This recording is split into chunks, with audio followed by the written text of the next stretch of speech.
네, 최근 연예인 구하라 씨 사건을 통해 알려진 단어죠. 리벤지 포르노. 최근 관련 판결이 속속 나오고 있는데요. 그런데 보신 대로 법정 최고형이 징역 3년입니다. 솜방망이 처벌이라는 지적도 나오고 있는데 노영희 변호사 연결해 좀 더 자세히 짚어보겠습니다. 안녕하십니까? 네, 안녕하십니까? 자, 먼저 어제 나온 판결 이야기 해보겠습니다. 이 법정 최고형인 징역 3년이 선고되는데요. 자, 기존 판결과 비교해 볼 때 중형으로 볼 수 있는 건가요? 매우 중형입니다.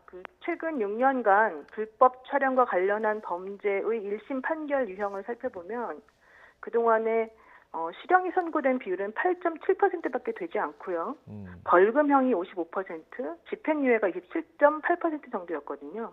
이런 것들에 비교해 보자면 이번 판사님의 판결은 법정 최고형일 뿐더러 그동안에 이 보복 동영상이나 불법 촬영물과 관련된 재판이 너무 이 가해자에게 좀 관대한 것이 아니냐라고 하는 일각의 시각을 확인시켜준 것이라고 보겠습니다. 예.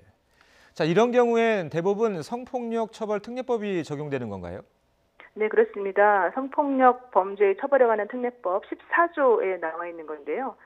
여기 보면 카메라 등을 이용해서 다른 사람의 신체를 촬영했을 경우에 어떤 식의 처벌을 받는가가 나옵니다. 우선 1항에서는 그 피해 대상자가 원하지 않는 상황에서 촬영이 된 경우 그런 촬영물을 유포하거나 판매하거나 이런 경우는 5년 이하 징역에 처하게 돼 있고요. 예. 이번 사건과 같이 문제가 되었던 촬영 당시에는 그 대상자의 의사에 반하지 않았지만 사후에 문제가 되는 경우에는 3년 이하의 징역이나 500만 원 이하 벌금에 처하게 되어 있거든요. 이번에는 2항이 적용이 된 것으로 볼 수 있고요. 그 외에 정보통신망을 이용해서 이런 식의 촬영물을 올린 경우에는 좀 더 좀 강력한 처벌을 받기도 합니다. 예. 그러니까 처벌 기준에 있어서 촬영 당시에 그 피해자의 동의 여부는 상관이 없다는 말씀이신 거죠? 촬영 당시에 동의를 했더라도 나중에 처벌을 받을 수 있다는 거죠? 그렇죠. 그러니까 동의하지 않고서 이런 식의 행위를 하게 되면 처벌의 수위가 높아지는 거고요. 처음에 촬영할 때에는 동의를 했다 하더라도 그거는 촬영에만 동의를 한 거지 남들에게 보여줄 것을 동의한 건 아니잖아요. 그렇기 때문에 처음에 촬영할 때 동의했다 하더라도 그 사후에 그것을 원하지 않는다라고 한다면 그것은 당연히 처벌받을 수 있는 것이다라는 것이죠. 예. 앞서서 지금까지 실형 선고율이 8% 정도에 불과하다고 말씀하셨는데 그렇다면 이번에는 이렇게 재판부가 실형을 선고하면서도 징역 3년이라는 중형을 선고했던 이유는 뭐라고 볼 수 있을까요?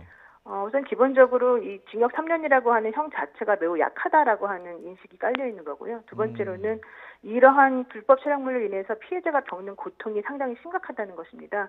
이번에 그 판사님이 판결문에서 리벤지 포르노라고 하는 것에 대한 정의까지 설명을 하시면서 이러한 불법 촬영물로 인해서 피해자가 현재 그 사회적인 삶 같은 것들을 영위할 수 없게 되었고 앞으로의 삶에서도 정상적인 관계를 맺지 못하도록 했기 때문에 피해가 매우 심하다라고 밝혔거든요. 이것이 사실 가장 중요한 부분인 것 같습니다. 예. 리벤지 포르노라는 게 피해자가 어디다가 얘기하기도 좀 힘들고요. 속만 끓이는 경우가 굉장히 많을 텐데 사실 최근에 구하라 씨 사건도 있었고 또 여성단체 집회들도 있었잖아요. 이런 사회적인 분위기가 어떻게 보면 이번 판결에 좀 영향을 미쳤다고 볼 수 있을까요? 네, 사실은 우리나라의 2018년도 전반기를 강타했던 미투 관련된 것 때문에 이제 사회적 인식이 바뀌기도 했고요. 또 이제 유명 연예인이 전 남자친구로부터 이런 식의 리벤지 포르노와 관련된 협박을 받았다는 내용도 알려지면서 문제가 더 커졌고 이로 인해서 청와대 국민청원이 20만 명 이상이 지금 동의한 상태이기도 하고 또 해화역에서 계속적으로 여성단체들의 시위가 이어지기도 하거든요. 그러니까 이러한 종류의 사회적인 분위기가 이번 판결을 이끌어내는데 어느 정도 영향을 미쳤다라고 좀 판단이 됩니다.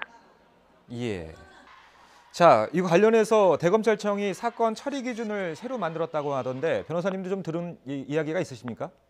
네, 대검찰청에서는 그 사건 처리 기준을 만들어서 일선 검찰청에 내려보냈는데요. 그 기준을 살펴보면 우선 피해자의 얼굴이 확인 가능하거나 그 피해자가 누구인지 식별이 가능한 경우 그리고 가해자가 그와 같은 동종 전과 혹은 동종 전력을 가지고 있는 경우 이거는 처벌까지 받지 않았다 하더라도 옛날에 이런 행위가 있었다 그러면 이제 모두 포함되는 거고요. 또 하나는 가해자가 여러 번 유포한 경우 등 하나만 충족이 되어도 무조건적으로 구속을 원칙으로 하겠다. 또 하나에 해당이 되면 징역 6개월 이상 또 2개 이상에 해당이 되면 징역 1년 이상을 구형하겠다. 이런 식의 기준을 지금 마련했는데요. 이건 매우 바람직한 것이기도 하지만 조금 더 강화시켜야 될 필요도 있다. 이런 얘기도 나오고 있습니다. 예. 지금 그러니까 법정형으로 규정된 최고 형량이 징역 3년인데 얼마나 더 높일 필요가 있다고 생각하십니까? 사실 다른 범죄하고 좀 비교를 해보면 좀 쉬울 것 같아요. 네, 이제 성폭력과 관련된 다른 예를 들면 강간인, 성추행 같은 범죄는 뭐 3년 이상의 유기징역, 뭐 무기징역까지도 가능한 범죄가 지금 되어버렸는데 예. 실제 그와 관련되는 이런 포르노와 같은 혹은 뭐 보복 동영상과 같은 이런 불법 촬영물에 대해서는 이 형량에 대한 변화가 거의 없었거든요. 그런데 문제는 이것이 단순하게 뭐 한 번 유포되는 것으로 끝나는 게 아니라 실제 피해자들은 자신의 동영상이 돌아다니는 것조차 모르고 또 하나는 돌아다니는 걸 알아도 이것을 완벽하게 회수하거나 없애버리는 것 자체가 불가능하다는 겁니다. 그리고 평생토록 그 사람을 따라다니는 낙인 효과를 사실은 유발하기 때문에 원칙적으로는 현재 지금 법정형 구성되어 있는 것보다 훨씬 더 많은 형이 선고되는 것이 오히려 더 필요하지 않을까라고 하는 여러 단체들의 의견이 있었습니다.